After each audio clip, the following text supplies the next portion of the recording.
Fala, queridos, tudo bem com vocês? Eu sou o Daniel Risseto, sejam muito bem-vindos ao meu canal. Se você chegou até aqui, considere se inscrever no canal, ative o sino das notificações, deixe seu like, não esqueça também de deixar um comentário no vídeo, compartilhar também, tá certo, queridos? Bom, chegamos ao nosso quinto vídeo da nossa série de estudos da Bíblia de Estudo de Genebra, e o tema do vídeo de hoje é, afinal, Deus tem um nome? Esse vídeo é baseado já no livro de Êxodo. Então chegamos ao livro de Êxodo. E esse estudo, a gente encontra a base dele lá em Êxodo no capítulo 3. Então se você não leu todos esses capítulos até agora, o recomendado é que você já tenha lido todo o livro de Gênesis e também os primeiros capítulos do livro de Êxodo, lá por volta do capítulo 10 ou 12, onde a gente tem a última praga do Egito. Tá certo, queridos? Bom, no mundo moderno, o nome de uma pessoa é em grande parte apenas um rótulo de identificação, apenas estampado no RG, num documento ou até na rede social. Muitas vezes carrega homenagem a familiares, a pessoas conhecidas, pessoas famosas, mas nos tempos bíblicos os nomes tinham muito mais importância. Eles carregavam significado, revelavam caráter, circunstâncias do nascimento, propósito, identidade, muitas vezes o lugar onde as pessoas habitavam, o nome do pai. E nas escrituras isso não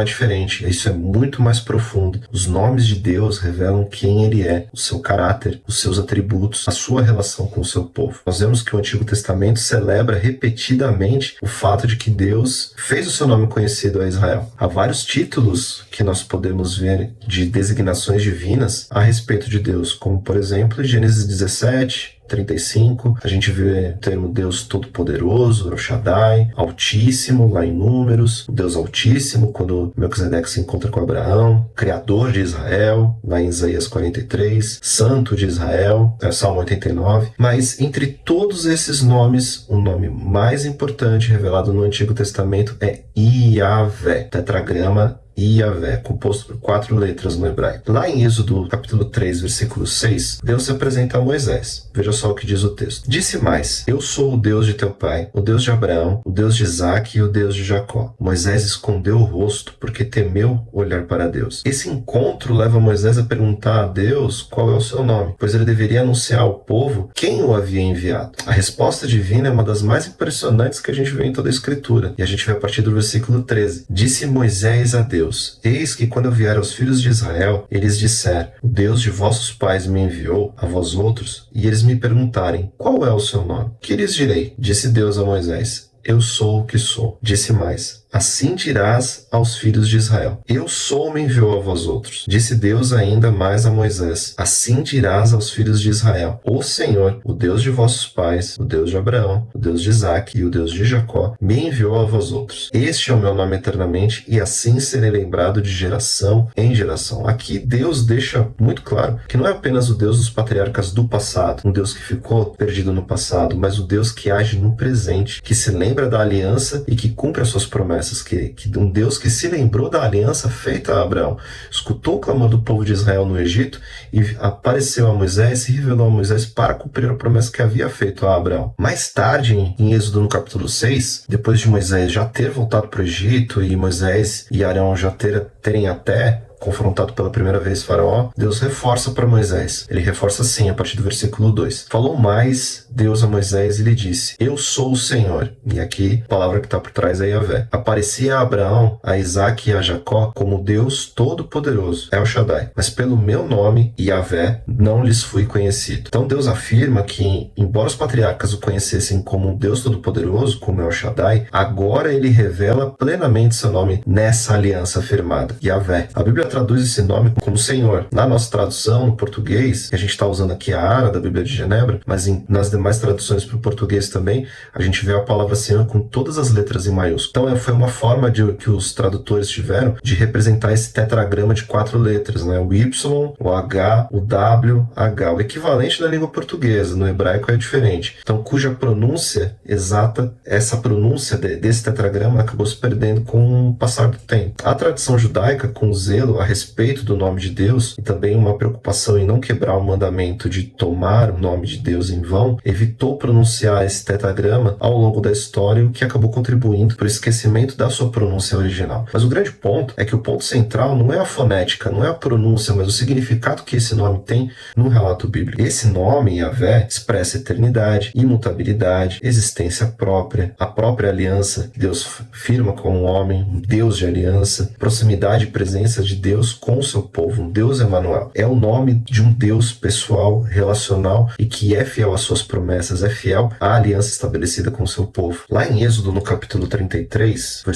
lá por volta do versículo 17, 18, a gente vê Moisés pedindo para ver Deus, ver a glória de Deus, presenciar a glória de Deus. E a resposta de Deus, novamente, envolve seu próprio nome. Olha só, Êxodo 33, versículo 19. Respondeu-lhe: farei passar toda a minha bondade diante de ti e te proclamarei o nome do Senhor. Yahvé por trás. Terei misericórdia de quem eu tiver misericórdia e me compadecerei de quem eu me compadecer. Aqui Deus informa para Moisés que faria passar toda a sua bondade, revelando o seu nome Yahvé e proclamando que teria misericórdia e compaixão de quem ele escolher, de quem Deus escolher. A frase no hebraico aqui, no original, é koltuv, a pronúncia, não sou especialista em hebraico, então no original essa tradução seria como toda a minha bondade, como está no texto, mas poderia ser traduzido também como toda a minha beleza, tudo de bom ou toda a minha glória. Então essa passagem destaca a bondade, a compaixão, graça, misericórdia,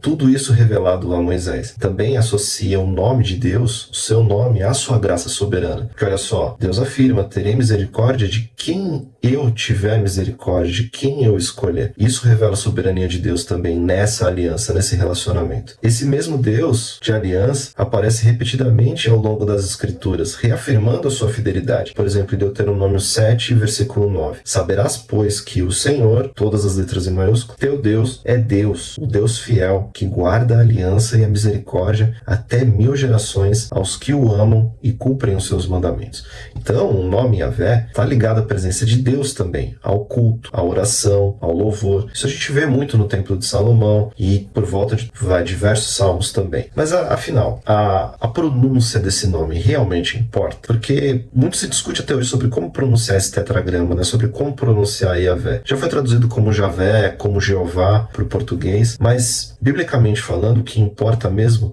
não é o foco na pronúncia correta desse nome. O foco nunca foi esse no relato bíblico, mas o que importa realmente nesse nome é o Deus que se revela através desse nome. É o Deus que esse nome revela. E aqui nós chegamos ao ponto culminante da revelação de Deus na história, porque lá no Evangelho de João, Jesus aplica a si mesmo esse título divino, o Eu Sou, apontando diretamente lá para Êxodo 3. Então, por exemplo, em João, no capítulo 6, versículo 35, Jesus afirma que é o pão da vida, eu sou o pão da vida. Em João 8,12, eu sou a luz do mundo. Em João 10, versículos 7 e 9, eu sou a porta. 10,11, eu sou o bom pastor. João 11,25, eu sou a ressurreição e a vida. Em João 14,6, texto muito famoso, eu sou o caminho, a verdade e a vida. E em João 15, eu sou a videira verdadeira. Então essas declarações não são apenas metáforas isoladas, são afirmações diretas da divindade de Cristo. Então no Novo Testamento, realmente, nós temos um nome, e o nome de Deus é revelado de forma suprema em Cristo Jesus. A pronúncia original do tetragrama pode até ter se perdido ao longo do tempo, ao longo da história, mas o que realmente importa é a plenitude do nome de Deus que nos foi revelada em Cristo Jesus. Atos capítulo 4, versículo 12. E não há salvação em nenhum outro, porque debaixo do céu não existe nenhum outro nome dado entre os homens pelo qual importa que sejamos salvos. A revelação progressiva da Escritura culmina em Cristo, o verdadeiro eu sou. Jesus é o verdadeiro eu sou. Yahvé significa esse Deus eterno, imutável, fiel, soberano, o Deus que se revelou a Moisés, que libertou o povo de Israel, que fez aliança com seu povo, é o mesmo Deus que se revela plenamente em Jesus Cristo. Jesus é o nome acima de todo nome, e é por meio desse nome que nós somos salvos. Tá bom, queridos? Portanto, se você chegou até aqui, considere se inscrever no canal, ative o sino das notificações, não esqueça de deixar o seu like, deixar o seu comentário, o que você achou sobre esse vídeo, também compartilhar bastante esse vídeo, tá bom, queridos? Portanto, que Deus os abençoe e até o próximo vídeo.